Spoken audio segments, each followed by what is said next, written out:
Agora eu passo a palavra à professora doutora Débora Malta para suas explanações. Seja bem-vinda.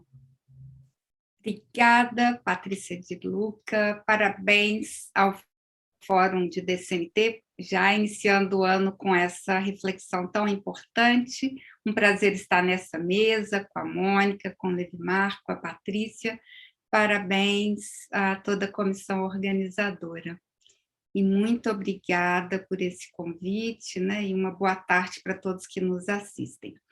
Bem, eu então vou abordar o que o aumento do Covid significa, né, do ponto de vista da transição epidemiológica e da tripla carga, o que isso também afetou as doenças crônicas, do ponto de vista de internações, mortalidade, morbidade, fatores de risco, e depois pensar nas perspectivas do futuro.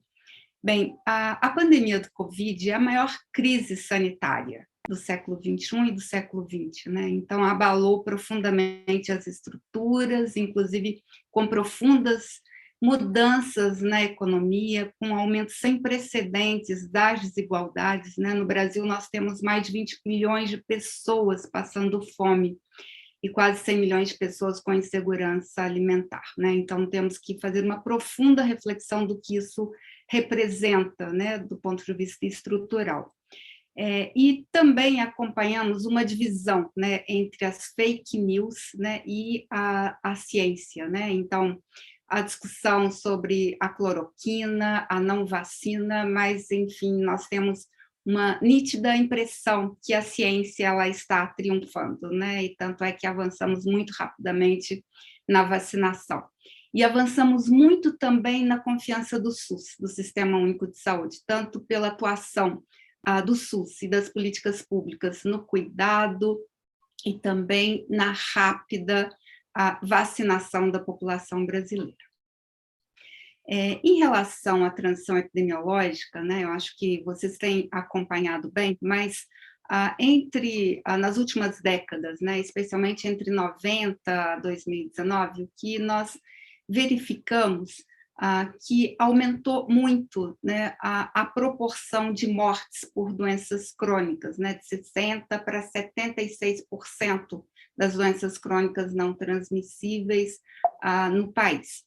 Mas a pandemia, ela alterou esse quadro de 2020, 2021, provavelmente também alterará em 2023. Né? Nós temos nessa linha vermelha o excesso de mortes, né, por Covid, por causas naturais, está disponível no site do CONAS. Na linha azul, então, era o basal dos anos anteriores. Claramente, então, teve um aumento das causas infecciosas lideradas aí pelo Covid. Esses dados são do SIM, né, do Sistema de Informação de Mortalidade, da CGEDANTE, e nós verificamos aqui nessa linha laranja, né, que nesses últimos anos, 2020 e 2021, teve um crescimento vertiginoso, então, do grupo, né, das doenças então infecciosas, maternas e infantis. Tá?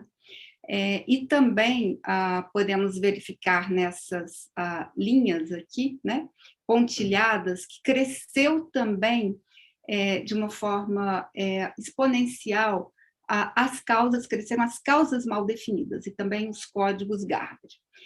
Teve uma redução aqui das taxas de doenças crônicas não transmissíveis, mas grande parte aqui dessas causas mal definidas e dos códigos Garbage, após a redistribuição, provavelmente eles irão tanto para as doenças crônicas, quanto para as causas externas, mas também para as doenças transmissíveis.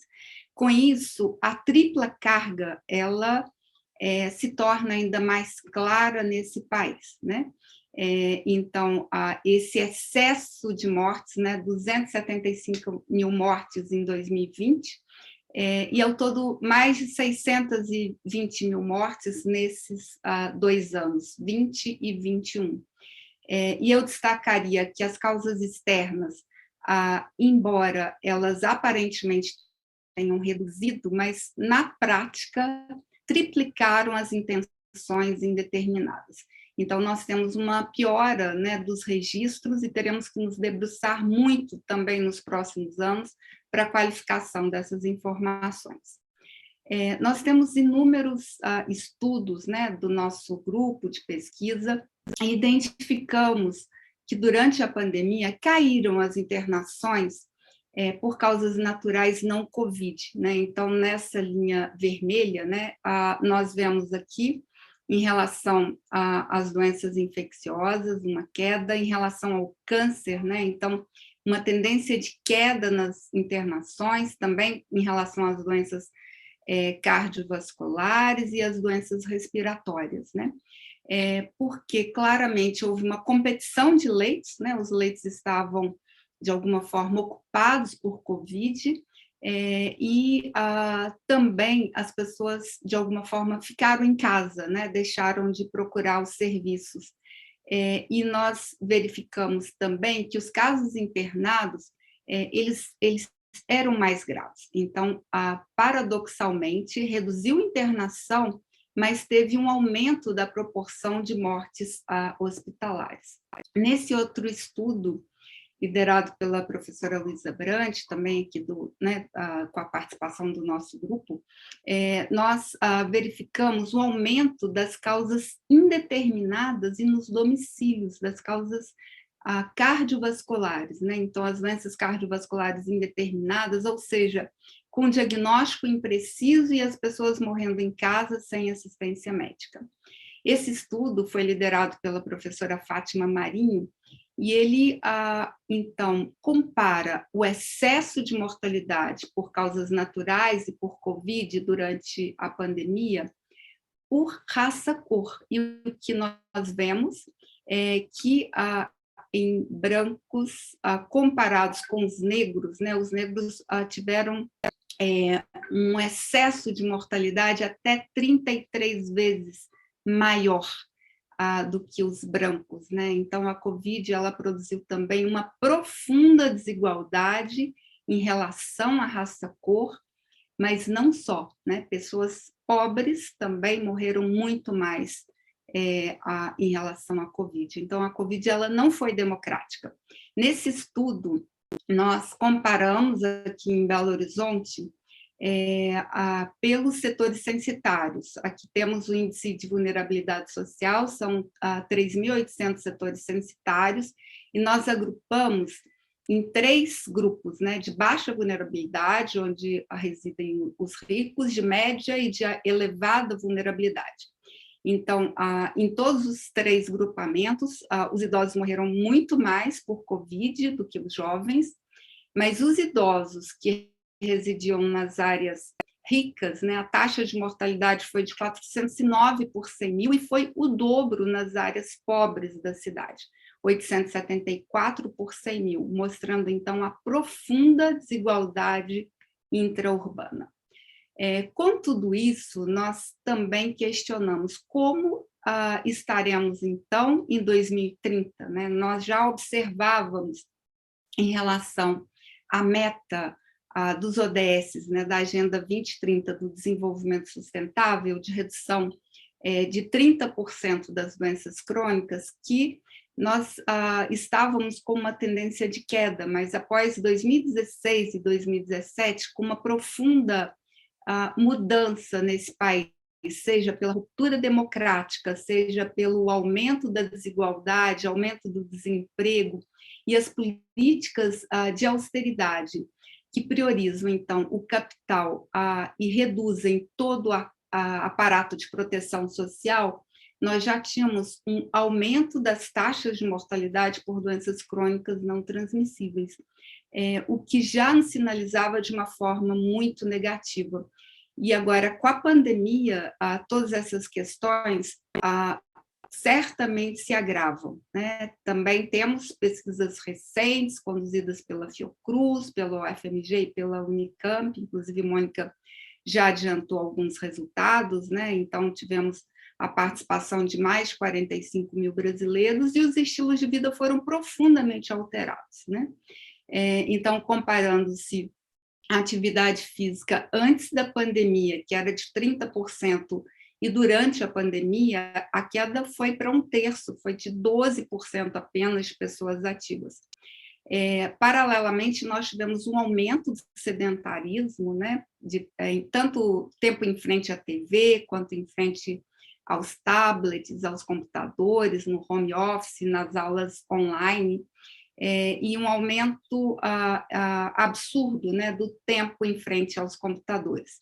Também teve uma piora no consumo de alimentos saudáveis, especialmente no consumo de verduras, que caiu de 37% para 33%, e um aumento dos alimentos, do consumo dos alimentos não são saudáveis, né? Então, os ultraprocessados, as pizzas congeladas, os salgadinhos de pacote, os chocolates, né? Possivelmente pela sua praticidade, né? E também, em alguns casos, até pelo menor custo. Tivemos também, como a Mônica já referiu nessa pesquisa, né? Entre as pessoas que fumavam, 34% aumentaram o consumo do tabaco. Também 18% da população aumentou o consumo de bebidas alcoólicas. E também verificamos nessa mesma pesquisa que as pessoas com doenças crônicas, elas passaram a ter mais dificuldade na utilização e no acesso aos serviços de saúde. Então, menos acompanhamento ambulatorial, isso é fundamental para o paciente com doença crônica, ele tem que ser monitorado, acompanhado, tem que ter a longitudinalidade. E também pioraram sentimentos em relação à saúde mental, de solidão, de abandono, de nervosismo. Isso, então, coloca um grande desafio para o futuro, né? Então, nesse recente artigo da Circulation, nós vemos, então, os efeitos da pandemia na mortalidade. Nesse momento, estamos vendo esse efeito mais agudo dessa primeira curva laranja, né, onde nós temos um aumento, né, dos casos de morte por Covid-19. Mas, na sequência, nós temos, então, também um aumento de outras doenças, né, seja pela piora no atendimento da urgência, o atraso no segmento dos pacientes crônicos, né? Também teremos uma segunda onda, né, que já vimos também isso em 2021, por interação de Covid com outras doenças infecciosas, e para os próximos anos, esperamos também uma curva de aumento de doenças crônicas não transmissíveis e também das sequelas devido à Covid, né? Então, os pacientes com reabilitação e que tiveram, de alguma forma, os seus cuidados postergados, né? Ou então interrompidos, né? Além da curva 5, né, que é a ascendente, né, da piora da condição da saúde mental.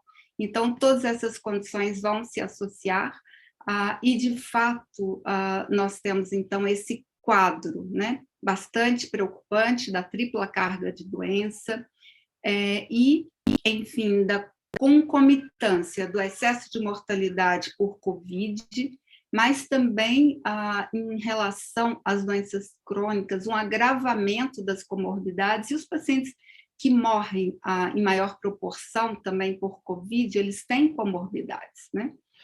Verificamos também no Brasil esse aumento, né, das mortes por doenças crônicas, especialmente das doenças cardiovasculares de forma inespecífica, que denota uma piora do atendimento, né, mortes nos domicílios, né? E essa característica de maior mortalidade em populações vulneráveis. A Covid não é democrática, ela trouxe profundas desigualdades, acentuou as nossas desigualdades, e as mortes elas foram muito mais frequentes entre negros, pobres, né? Então, nós tivemos uma considerável piora no estilo de vida da população brasileira, ou seja, a doença crônica ela deve constar do foco das agendas e das nossas prioridades. Então, a pandemia ela tem agravado e trazendo piores resultados em relação às doenças crônicas, e nós, com isso, destacamos a importância das políticas de enfrentamento em relação às ações e cuidados aos portadores de doenças crônicas. Então, as medidas de promoção da saúde e de prevenção, elas devem ser priorizadas, isso deve estar na agenda dos governantes e da sociedade. A melhoria também dos cuidados na atenção primária, gerenciando e dando continuidade aos cuidados crônicos. As políticas de regulação das doenças crônicas, elas têm que ser retomadas, né? Então, em relação ao controle de preços de tabaco, a fiscalização dos ambientes livres, o controle na venda das bebidas alcoólicas, a taxação dos alimentos ultraprocessados e uma série de outras medidas que nós consideramos prioritárias no enfrentamento das doenças crônicas. E eu destacaria, por último, que precisamos de mais financiamento para a saúde pública. A Emenda Constitucional 95 é incompatível com a agenda da saúde. Nós temos que ter como prioridade a derrubada da Emenda Constitucional 95 e aumentar os investimentos em saúde, né? Então, acreditamos com a pandemia cada vez mais no SUS e na ciência. Viva o SUS e viva a ciência. Muito obrigada. Muito obrigada, professora Débora Malta, sempre trazendo não só um retrato, mas um filme da situação atual do país. Muito obrigada pela excelência do conteúdo trazido aqui para o nosso debate.